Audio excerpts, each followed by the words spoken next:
로마 제국은 235년부터 284년까지 군인 황제 시대였죠. 황제가 하루가 멀다 하고 살해되는 일이 발생했습니다. 황제 옆에서 보필했던 근위 대장들이 황제가 마음에 안 든다고 그냥 팍 찔러 죽이고 그랬던 혼잡한 시기였습니다. 여러분 안녕하세요. 인생에 도움이 되는 공부 인도공입니다.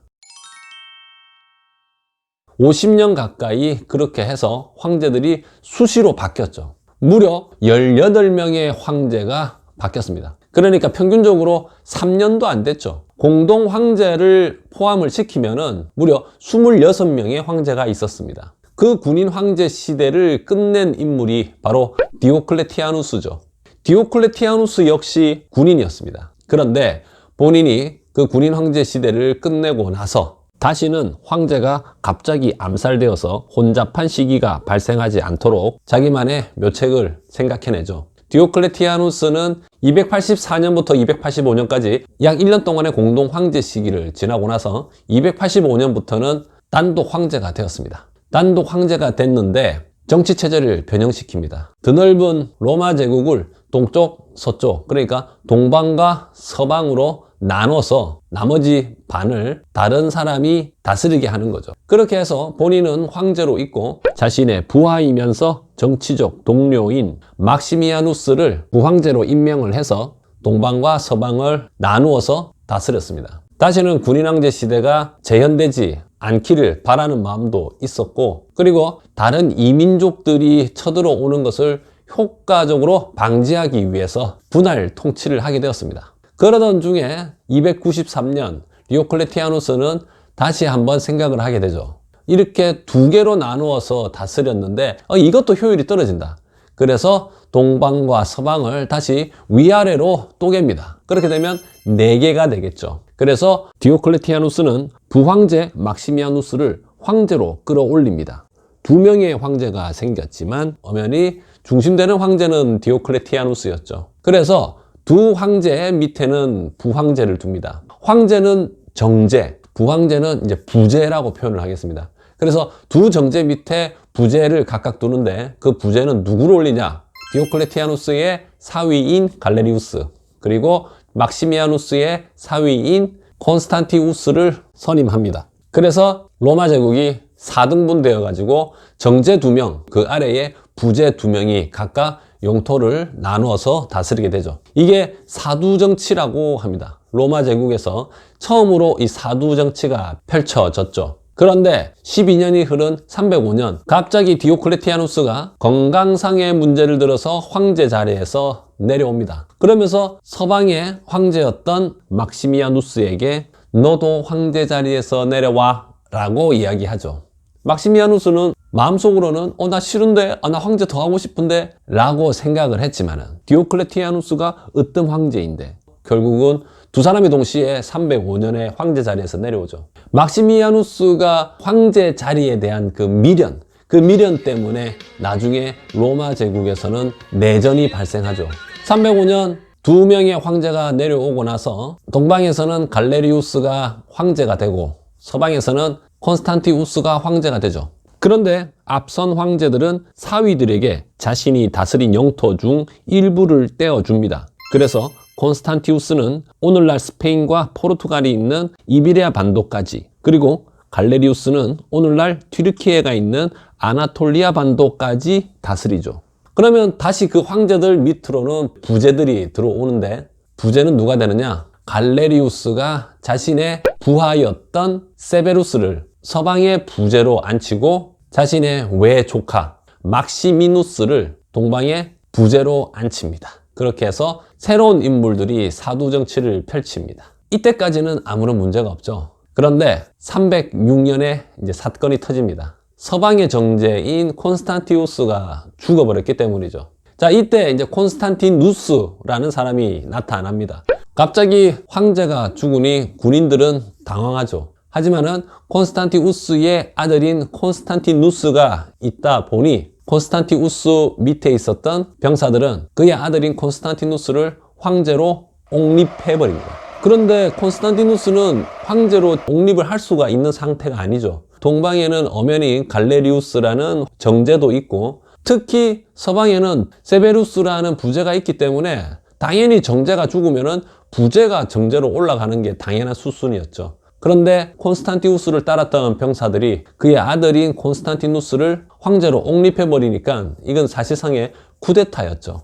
갈레리우스는 용납을 할 수가 없었습니다. 갈레리우스가 바로 디오클레티아누스가 차지했던 그 으뜸 황제의 자리를 차지하고 있었기 때문에 자신의 인가가 있어야지만이 그 누군가가 황제가 되는 것이고 부황제가 될 수 있었던 거죠. 그래서 콘스탄티누스는 갈레리우스에게 황제의 의복과 자신의 초상화를 보냅니다. 그 이유는 자신을 황제로 인정해 달라는 것이었죠. 갈레리우스는 이제 고민에 빠집니다.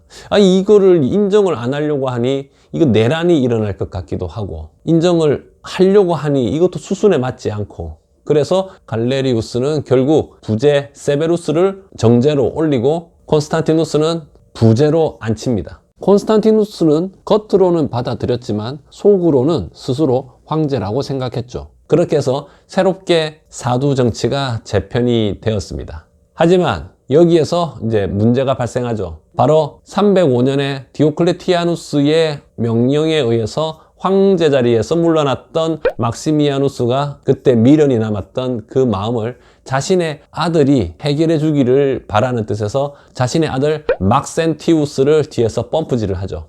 야, 막센티우스, 네가 부황제가 돼야 되는 거 아니야? 아빠가 황제였는데. 그래서 막센티우스가 움직이죠. 당시 이제 세베루스라는 부황제가 콘스탄티우스가 죽고 나서 본인이 이제 황제가 됐지만은 당시 세베루스가 정치를 제대로 하지 못했습니다. 그리고 세베루스가 다스렸던 그 지역은 지금의 이탈리아죠. 이탈리아 반도에는 그 로마라는 수도가 있었죠. 수도 로마에는 이제 원로원이 있었는데 그 세베루스가 워낙 정치를 잘 못하다 보니까 원로원들도 그리고 그 시민들도 되게 반발이 심했죠.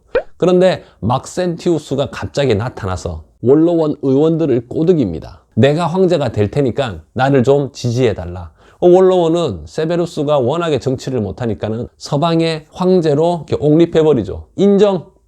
막센티우스가 충분히 황제가 될 수 있다고 원로원은 판단했기 때문이죠. 그래서 막센티우스는 서방의 참칭 황제가 됩니다. 근데 왜 참칭이냐? 원로원의 인정은 받았지만은 동방에 있는 정제 갈레리우스가 정식으로 인정을 하지 않았죠.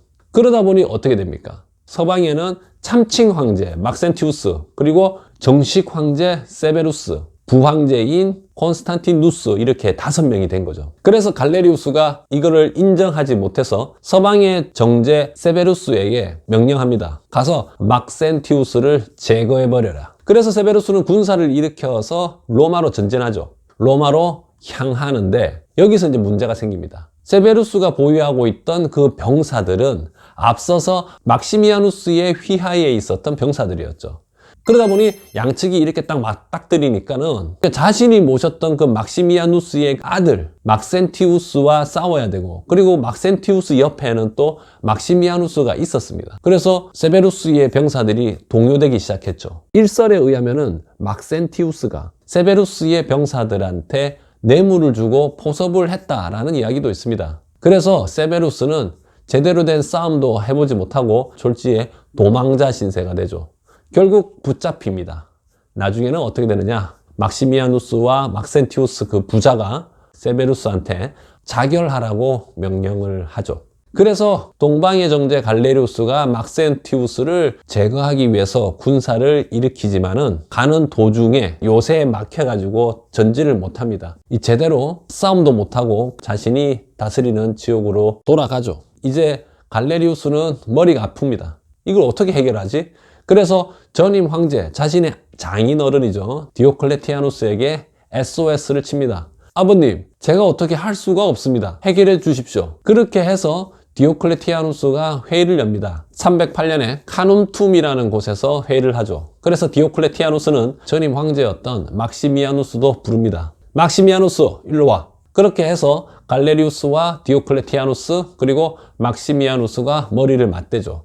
디오클레티아누스는 막시미아누스한테 그럽니다. 아들 앞세워서 이렇게 황제 노릇하려고 하지 마. 그래서 막시미아누스도 알았어, 이렇게 되죠. 대신 막센티우스의 통치는 인정합니다. 그리고 새로운 사람을 황제로 올려야겠다라고 결정을 합니다. 그래서 갈레리우스는 자신의 친구인 리키니우스를 청거를 하죠. 카논톤 회의 결과 갈레리우스의 친구인 리키니우스가 서방의 새로운 정제로 등극합니다. 그러면은 리키니우스가 기존의 세베루스가 차지하고 있었던 영토를 차지해야 되는데 막센티우스가 이미 차지하고는 영토를 주지 않았죠. 그래서 결국 갈레리우스는 자신이 보유하고 있었던 영토, 그러니까 발칸반도와 그 발칸반도 위에 있었던 그 영토를 차지하고 있었는데 거기에서 조금을 떼줘가지고 자신의 친구인 리키니우스한테 땅을 줍니다. 동방의 부제인 막시미누스 역시 반발하죠. 듣도 보도 못한 사람이 무슨 황제가 됩니까? 내가 황제가 되어야 된다. 그래서 막시미누스는 카논툼 회의 결과를 받아들이지 않고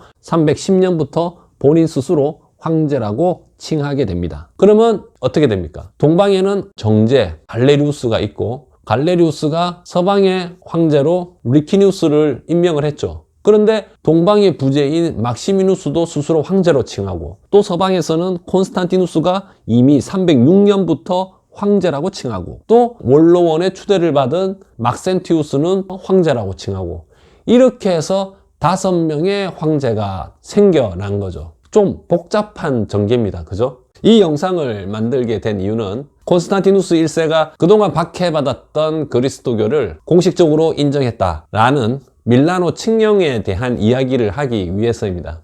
이번 영상은 여기까지 하고 다음에 펼쳐지는 내용은 2부에서 계속 이어가겠습니다. 그냥 가지 마시고 구독, 좋아요 부탁드립니다. 다음 시간에도 알찬 내용으로 찾아뵙겠습니다. 시청해 주셔서 감사합니다.